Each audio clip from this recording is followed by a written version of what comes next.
핍박자의 죽음과 교회의 부흥, 그런 제목으로 말씀 전하려고 하는데요. 이런 제목은 어떨까 생각해 보았습니다. 하나님은 살아계십니다. 눈을 시퍼렇게 뜨고. 낮에 어떤 분하고 그런 이야기를 했는데요, 갑자기 은혜가 되어졌습니다. 하나님은 살아계십니다. 눈을 시퍼렇게 뜨고. 참 그것도 멋지다, 그런 생각을 해보았습니다. 그리스도인이든지 그렇지 않든지 어려움을 당하고 힘든 일을 당하면 그런 말들을 종종 합니다. 하나님이 살아계시는데 어떻게 이럴 수가 있는가? 하나님이 살아계시다면 이럴 수가 있는가?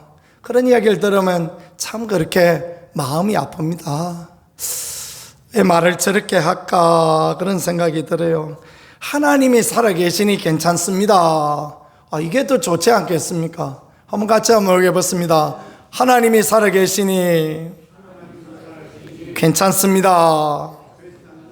아멘. 그래요. 생각지 못한 어려움도 당하고 힘든 일도 경험할 수 있습니다. 그러나 믿음으로 하나님이 살아계시니 괜찮습니다. 하나님이 더 놀라웠게 더 좋은 것 주실 줄 믿습니다. 그런 고백을 하면요, 하나님도 그렇게 하시더라고요. 하나님은 언제나 우리에게 좋은 것을 주시는 좋으신 아버지시죠. 그 하나님을 믿는 은혜가 있으시기를 축복합니다. 하나님이 그 아들 독생자 예수 그리스도 주셨는데 하나님 뭐가 아까워서 안 주시겠습니까? 그죠? 하나님이 왜 좋은 것을 우리에게 주시지 않으시겠습니까? 어렵고 힘든 일을 당하여도 하나님이 살아계시니 아무 문제 없습니다. 하나님이 살아계시니 더 좋은 것을 내시리라 믿습니다. 그런 고백하면요, 하나님이 그와 같이 될 수 있게 도우시는 것입니다. 초대교회는 굉장한 성장과 은혜가 있는 그런 교회였습니다.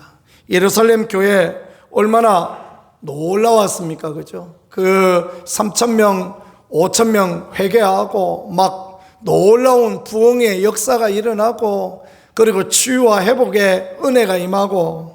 그런데 호사다마라고, 그런 뒤에 악한 마귀는 얼마나 더 장난하고 그런지 모르겠습니다. 그래서 우리 그 믿음 좋은 스데반 집사님이 순교를 하고, 아무 죄도 없는 야고보 사도는 목베어서 죽임을 당하고, 그런 어려운 일을 당하고, 교회는 쫓겨서 그냥 온 산지자방으로 흩어지고 이런 문제를 당하였을 때 참 교회는 얼마나 낙심되어지고 힘들고 그랬겠습니까? 야고보가 무슨 잘못이 있어서 죽었습니까? 잘못 없어요. 잘못이 없는데 사랑받았다는 거, 그게 뭐 잘못이라면 잘못 아니겠습니까? 예수님이 항상 거 보면 중요한 일 할 때, 변화산에 막 변화되어질 때, 그럴 때 야고보, 베드로, 야고보, 요한, 이렇게 세 명, 똘똘한 세 명을 항상 딱 데리고 가시지 않습니까? 그죠? 사실 초대교회에 있어서 야고보는 굉장히 중요한 역할을 하던 사람이고, 베드로 다음이다 생각할 수 있는 그런 분이었다고 합니다. 그런데 그 야고보가 순교를 당하는 것입니다. 베드로는 잡혀갑니다. 그러니 참 이게 얼마나 어려운 난감한 문제입니까? 야고보를 순교시키고 베드로를 잡아갔던 헤롯 대왕, 그는 에돔 사람이었습니다. 그런데 그 어머니가 유대인이었는데 이제 결혼을 하고 그 헤롯을 낳은 거죠. 그래서 헤롯이 이제 로마에서 로마 황제의 눈에 들어서, 그래서 유대 왕으로 그렇게 오게 되어진 것입니다. 그런데 생각을 해보니까 자기는 에돔 출신이고 아버지가 에돔인인데 뭔가 접점이 있어야 될 거 아닙니까? 그죠? 뭔가 당신하고 나하고 똑같다 그래야 백성이 따라줄 거 아닙니까? 왕이 자기 혼자 왕하면 무슨 재미가 있겠어요? 그래 가만히 생각해 보니까 우리 어머니가 유대인이야, 나도 유대인이야. 그러면서 이제 유대인들에게 접근을 했습니다. 유대인들이 그리스도인이 일어나서 예수 믿는 사람들이 일어나서 막 점점 더 흥왕하여지고 하니까 예수 믿는 사람들을 눈에 가시같이 여깁니다. 그래서 헤롯이 생각한 게 뭐냐? 그 핵심 인물을 하나 잡아다 죽여보면 어떨까? 그래서 이제 사도 야고보를 데려다 죽이는 것입니다. 교회로 봤을 때는 그게 얼마나 큰 충격이었겠습니까? 그게 얼마나 놀라움이었겠습니까? 스데반 집사님도, 그 똑똑한 스데반 집사님도 가시고, 참 믿음 좋은 야고보 사도님도 가시고, 베드로는 잡혀가고, 그랬으니 교회는 정말 엄청난 위기를 당한 것입니다. 위기 당하면 뭐 해야죠? 그렇죠. 위기 당하면 기도해야죠. 딴 게 뭐 있습니까? 그렇죠? 그래서 우리가 생각하는 것처럼 초대교회는 간절히 빌더라, 그런 말씀을 사도행전에는 하고 있습니다. 베드로가 잡혀가고 이 위기 가운데 간절하게 하나님 앞에 기도하고 하나님 은혜를 구하니까, 그러니까 하나님의 역사가 일어나는 것입니다.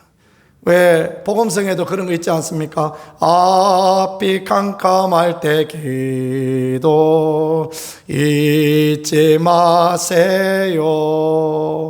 그러고 있죠, 그죠? 우리 그런 찬양 옛날에 얼마나 많이 불렀습니까? 그렇습니다. 앞이 캄캄하고 막 어떻게 해결책이 안 보이고 그럴 때 할 수 있는 거, 그럴 때만 하나님이 살아계시면 이럴 수 있어, 그런 말 하면 믿음이 없는 거죠. 그럴 때 우리가 하나님 앞에 부르짖어 기도하고, 하나님이 해결하실 뿐입니다. 하나님이 해결하실 것밖에 없습니다. 그렇게 믿음의 기도를 주 앞에 드릴 수 있는 우리 모두가 되어질 수 있기를 축복합니다.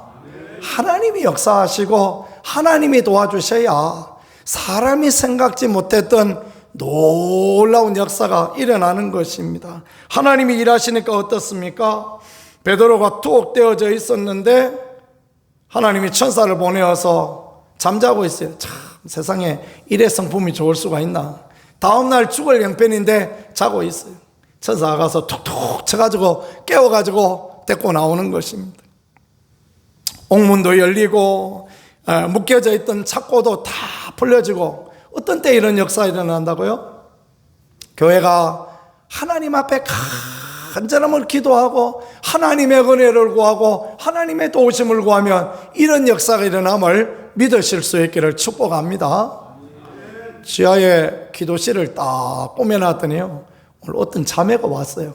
자기 날마다 기도하는데 어디 교회에서 기도할 때 좀 없냐고. 있다고. 요 지하에 내려가면 있다고. 그래서 제가 지하에 문을 열어줬습니다. 그랬더니 그냥 거기서 열심히 기도하고 그렇게 가시는 것 같습니다. 아이고 시원하고 너무 좋다고 그 이야기를 하시더라고요. 그래서 야, 저기다가 음악도 좀 틀어놓고 해야 되겠다, 그런 생각이 이렇게 들었습니다.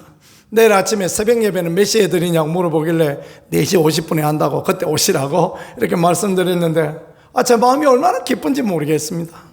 하나님 앞에 기도가 살아나면 교회가 살아나요. 하나님 앞에 기도의 소리가 높여지면 교회에 은혜가 더 임하여지고요, 하나님의 축복과 긍휼이 임하여질 것을 믿으실 수 있기를 소망합니다.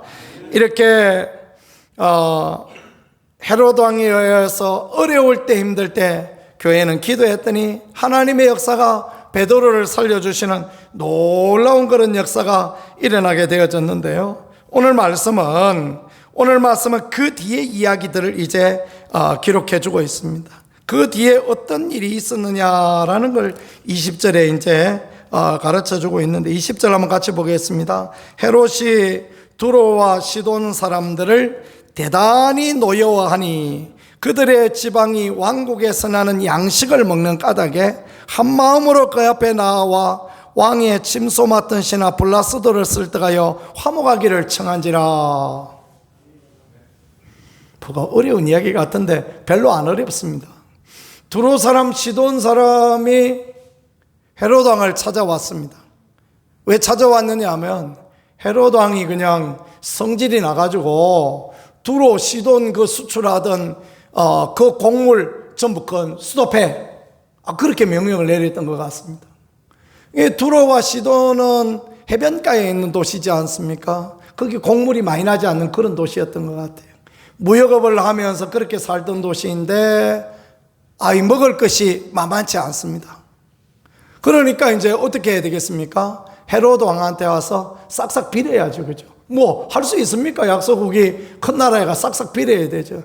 갈릴리의 그 호숫가에 넓은 곡창지대에 거기 이제 곡식이 많이 나서 수출하고 이랬는데 그걸 딱 중단시켜 버리니까 그러니까 어떻게 하겠습니까? 그래서 왕국에서 나는 양식을 먹는 까닭에 한 마음으로 그에게 나와 누구에게 나와? 헤롯에게 나오는 것입니다. 왕의 침소 맡은 신하 블라스도를 설득하여 화목하기를 청한지라. 왕이 가장 가까이 여기던 블라스도라는 그 신하를 이렇게 잘 꼬셔서 그래서 왕하고 다시 좋은 관계를 맺으려고 그렇게 두로와 시돈 사람이 왔다라는 것입니다. 자, 그 다음에 21절입니다. 헤롯이 나를 택하여 왕복을 입고 단상에 앉아 백성에게 연설을 하였다. 그러고 나니까 이제 헤롯이 어깨에 힘 딱 주면서 며칠 뒤에 이제 나타났는데 연설을 하러 나타났는데 은으로 된 바짝바짝바짝한 그런 옷을 입고 나타났대요. 그것도 햇볕이 찬란하게 쫙 쬐있는 날 얼마나 그 옷이 빛나고 그 옷이 얼마나 위험이 있었겠습니까? 그 높은 단상에 올라가서 앉아서 거기서 막 연설을 합니다. 요럴 때 나오는 게 아부죠. 22절에 백성이 크게 부르되 이것은 신의 소리요 사람의 소리가 아니라 하거늘. 그래서 이제 그 두로 사람 시돈 사람들이 와가지고 왕한테 아부를 좀 해야 될 거 아닙니까? 그래가지고 왕이요 이거는 사람의 소리가 아니고 신의 소리입니다 하면서 그렇게 막 왕을 띄워줬다라는 것입니다. 1세기의 역사가인 요세푸스의 기록에 의하면 두로 사람들이 그렇게 이야기를 했대요. 왕이여 이제까지는 우리가 사람으로 당신을 섬겼지만 이제후로는 우리가 신으로 당신을 섬기겠습니다. 그러니까 헤롯 왕이 어떻게 하냐 하면서 그럼 그렇지 이런 느낌을 가지고 이렇게 목에 힘 딱 주고 막 이렇게 했던 것 같습니다. 그래 해야 될 일입니까 아닙니까? 무슨 말이야, 어떻게 내가 신이야, 내가 인간이지, 그래야 되는 거 아닙니까? 그런데 헤롯 왕이 목에 힘 빡 주고 그렇게 뻣뻣하게 그렇게 했습니다. 하나님이 살아계신데 두 눈을 시퍼렇게 뜨고 살아계신데 그걸 모르고 이렇게 하는 것입니다. 그래 어떤 일이 일어났습니까? 23절입니다. 헤롯이 영광을 하나님께 돌리지 아니하므로 주의 사자가 곧 친히 벌레에게 먹혀 죽으니라. 요세푸스는 그런 이야기를 썼다고 합니다. 이때 헤롯 왕이 어떻게 죽었느냐, 갑자기 배가 아프다고 똘똘 굴러더니 5일 만에 그냥 죽었대. 그래서 내과 의사들은 하는 이야기가 내장에 있는 기생충들이 똘똘 뭉쳐가지고 공처럼 뭉쳐서 이 사람을 파먹어서 죽었다, 그렇게 주로 이해를 하더라고요. 그 당시에 구충제도 없는 그 시절에 그렇게 영광을 하나님께 돌리지 아니하고 어깨에 힘주니까 하나님이 역사하셔서 그렇게 하셨다. 그럴 때에 이 사도행전을 지은 누가는 하나님의 감동으로 어떻게 기록했냐면 주의 사자가 곧 친히 벌레에게 먹혀 죽으니라 그렇게 말했습니다. 누가가 하나님의 마음에 감동되어서 모든 성경은 하나님의 감동으로 된 것이다 디모데서에 말씀하지 않습니까? 하나님이 감동을 주시는 거예요. 누가가 그 이야기를 들으니까 하나님 생각나게 하세요. 그거 하나님 죽이셨구만, 그 하나님이 벌레 먹게 하셨구만. 그래서 누가는 감동대로 이렇게 쓴 거예요. 하나님이 벌레를 먹게 해서 죽었다. 그리고 역사학자들도 정말 그랬다 그렇게 쓰고 있습니다. 자, 정리해 보겠습니다. 핍박자의 죽음 그렇게 표현했는데 이 사람 왜 죽었던 것입니까? 하나님의 교회를 잔멸하고 또 주의 종들을 잡아다 죽이고 가두고, 이게 사단적인 거 아닙니까? 그죠? 이게 마귀적인 거 아닙니까? 하나님을 대적하니, 아니 어디 대적할 것이 없어서 하나님을 대적합니까? 그죠? 하나님을 대적하니 하나님이 어떻게 하세요? 갑자기 그냥 그 뱃속에 있는 기생충들을, 야 기생충 다 모여, 그래가지고 헤롯가 죽여, 이렇게 하셨다라는 것입니다. 그게 하나님의 감동인 성경의 말씀에 그대로 기록되었다. 하나님이 살아계십니다. 두 눈을 시퍼렇게 뜨고 살아계신데 어디 감히 하나님 앞에 그렇게 하는 것입니까? 그죠? 이방인이었는데, 왕이 될 사람이 아니었는데 하나님이 왕으로 세워주셨습니다. 감사하고 겸손해야죠. 그래야 하나님이 기뻐하시고 그 인생을 더 길게 하시는데, 헤롯이 몇 살에 죽었나 했더니요, 54살에 죽었대요. 제가 오늘 그 이야기를 읽어보면서 깜짝 놀랐습니다. 나도 54살인데 그렇게 생각해서 깜짝 놀랐습니다. 젊어도 하나님을 대적하고 교만하면 하나님이 이렇게 치실 수 있다라는 거, 우리가 왕도 치신다라는 거, 그런 것도 우리가 보아야 되지 않겠습니까? 그죠? 그러니 설교하는 목사도 두렵고 떨림으로 하나님의 말씀을 전하고, 성도도 두렵고 떨림으로 하나님의 말씀을 받고, 우리가 믿음의 선한 길을, 하나님이 기뻐하시는 바른 가치의 길을 달려가고 있는가 다시 돌아보고 하나님 앞에 옳지 못한 것은 없는가, 그렇게 생각하며 믿음의 길을 가는 것 얼마나 귀한지 모르겠습니다. 늘 언제나 자기를 돌아보고 주님 앞에 올바른 길을 가는 저와 우리 모든 성도님 되어줄 수 있기를 예수님 이름으로 간절히 축복합니다. 그 다음에 말씀이 참 은혜스러워요. 하나님의 말씀은 흥왕하여 더하더라, 그렇게 말씀했어요. 헤롯은 하나님이 치시니까 벌레 와서 먹어 죽고, 그 하나님의 대적자, 하나님의 교회를 대적하고 주의 종을 대적하던 대적자는 쳐서 죽게 하셨지만, 하나님의 교회는 점점 더 흥왕하더라. 우리 교회가 이와 같이 되어질 수 있기를 축복합니다. 여러분의 가정과 자녀가 이와 같이 되어질 수 있기를 축복합니다. 말씀 따라가는 데는, 핍박 가운데, 환난 가운데, 어려운 가운데 믿음 고백하고 가는 데는 하나님이 이렇게 역사하시고 하나님이 이렇게 도와주시는 것입니다.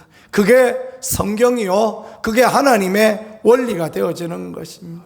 어려운 일 당했습니다. 힘든 일 당했습니다. 아이고 몰라, 하나님이 살아계시는데 어떻게 이래, 그러지 않고요, 도망을 가다가도 사마리아 땅에 머물러서 복음 전하고, 도망을 가다가도 안디옥서 복음을 전하고, 그러니까 막 사마리아의 부흥이 일어나고 안디옥의 부흥이 일어나고, 성령이 너희 임하시면 너희가 권능을 받고 예루살렘과 온 유대와 사마리아 땅 끝까지 이르는 내 증인이 되리라, 주의 약속의 말씀이 이루어지는 것입니다.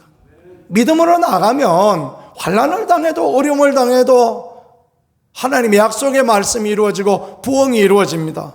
왜냐하면 하나님이 살아계시기 때문에 그렇습니다. 하나님이 두 눈을 시퍼렇게 뜨고 살아계시니까 아무 문제 없다 믿으실 수 있기를 축복합니다. 우리 믿음이 딴 거 아닙니다. 환경을 믿는 게 아니에요. 상황을 믿는 거 아닙니다. 형편을 믿는 게 아니에요. 하나님을 믿잖아요. 그렇죠? 하나님의 약속의 말씀을 믿지 않습니까? 주 예수를 믿으라, 그리하면 너와 내 집이 구원을 얻으리라. 그러니까 우리 아멘 하고 가는 거 아닙니까? 내 형편과 내 꼬라지나 내 사정 보니까 뭐 내가 구원 받겠나 싶은 생각이 100번도 더 들고 1000번 더 들고 그럴 수 있는 거 아닙니까? 저도 그런 생각 들 때가 들어 있어요. 그러나 그럴 때마다 악한 마귀야 떠나갈지어다, 예수 그리스도를 떠나갈지어다, 하나님이 분명히 주 예수를 믿어라, 누구든지 주의 이름을 부르는 구원을 받으리라 약속하셨는데 니까지 게 뭐라고 그렇게 그냥 믿음으로 선포하고 나가는 것이지요.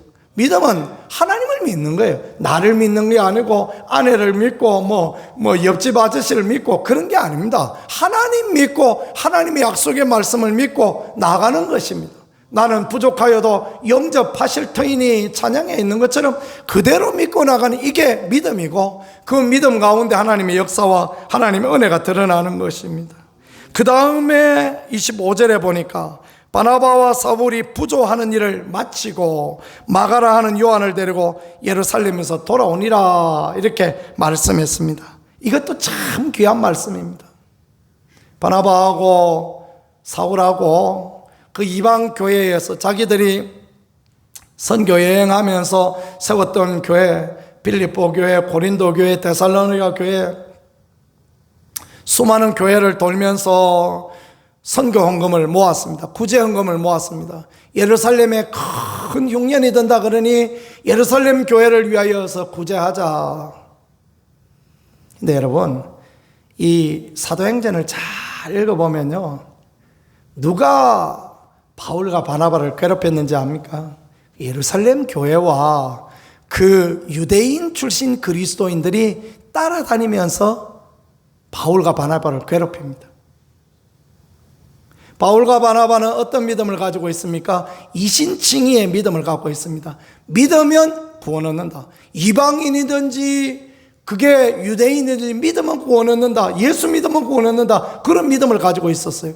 할례 받든지 안 받았든지 믿으면 구원 얻는다. 아멘이죠? 예, 맞습니다. 침례 받든지 안 받든지 믿으면 구원 얻는 것입니다. 받으면 더 좋고요.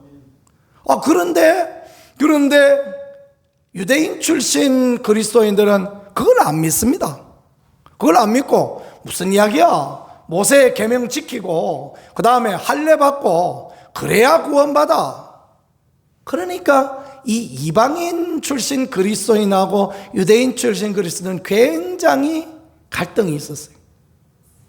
바울과 바나바가 이 부조의 돈을 가지고 예루살렘에 갔습니다. 악한 마귀가 장난하면 형제들이여 예루살렘 교회를 위하여 우리가 이렇게 돈 이렇게 모아왔습니다. 그러면 할렐루야 안 하고요. 뭐야? 그런 거 조금 모아와가지고 그냥 해결될 줄 알아? 이렇게 나올 수도 있는 거예요. 교회도 그렇지 않습니까? 악한 것이 장난할 때는 그래요. 성령이 역사할 때는 막 진심을 이해하고 마음을 받아주고 형제가 막 무릎 꿇고 용서 빌면 그래 막 일어나서 다 내 형제다 그러면서 막 다독거려주고 그런 거 아닙니까? 그렇죠? 그런데 악한 것이 장난할 때는 이거 뭐 이런 게 있어 하고 막 내치고 그러고 그런 부분들이 되어지는 것 아닙니까? 예, 그럴 수가 있는 거예요. 그런데 하나님의 역사가 있으니까요, 하나님의 은혜가 있으니까 하나님이 살아계시고 두 눈을 시퍼렇게 뜨고 계시니까 어때요? 그 예루살렘 교회하고 이방인 교회가 화해가 되어집니다. 그래서 부조의 일을 마쳤습니다. 그래서 예루살렘에서 바나바와 바울과 베드로 거기 이제 예수님 동생 야고보 화해한 거죠. 그게 사도행전 15장에 나오거든요. 그러고 나니까 어떤 귀한 일이 일어났느냐, 한 사람의 결신자를 얻었습니다. 그게 누구냐 하면 마가입니다. 그 마가 다락방집 아들 마가. 이제 보면 나중에 선교 여행 중에 중간에 돌아와가지고 그 갈등의 요소가 되긴 했지만 마가가 마지막까지 바울을 돕고 베드로를 돕고 귀한 일을 했던 마가, 결국 하나님이 살아계시니까 이 갈등의 문제가 해결되고 오히려 마가라는 결신자를 얻어서 그 초대교회가 든든히 세워지고 동력자를 얻게 되는 이런 귀한 역사가 드러났다라는 거, 그걸 이렇게 말씀해주고 가르쳐주고 있는 것입니다. 정리해 보겠습니다. 하나님께서 살아계시기 때문에 교회를 핍박하고 교회를 무너뜨리는 악한 마귀 세력 사단의 앞잡이인 헤로드 왕을 하나님이 치십니다. 그리고 하나님의 교회는 점점 더 말씀이 흥왕하여지고 점점 더 잘되게 하시고, 그리고 갈등의 문제가 해결되게 하시고 새로운 결신자, 새로운 마음을 아파야 일할 사람을 세워주십니다. 왜 이런 일이 있었겠습니까? 하나님이 살아계시니까 그렇죠, 그렇죠? 하나님이 살아계시면 이런 놀라운 역사가 일어나고 하나님의 은혜가 임하면 이런 놀라운 축복이 임할 믿으며 우리가 어려운 일 당하고 힘든 일 당해도 절대 믿음 없는 말 하지 말고 하나님이 살아계시니 가장 좋은 길을 내실 것이다. 그런 믿음의 고백을 주 앞에 올려드리고 하나님의 일하심을 기대하고 믿음으로 기도를 하나님 앞에 올려드리고 하나님이 하실 일을 바라고 소망하며 기대하고 나가면 하나님 반드시 그렇게 은혜 주시고 축복하시고 도와주실 줄 믿으실 수 있기를 우리 주 예수 그리스도 이름으로 간절히 축복합니다.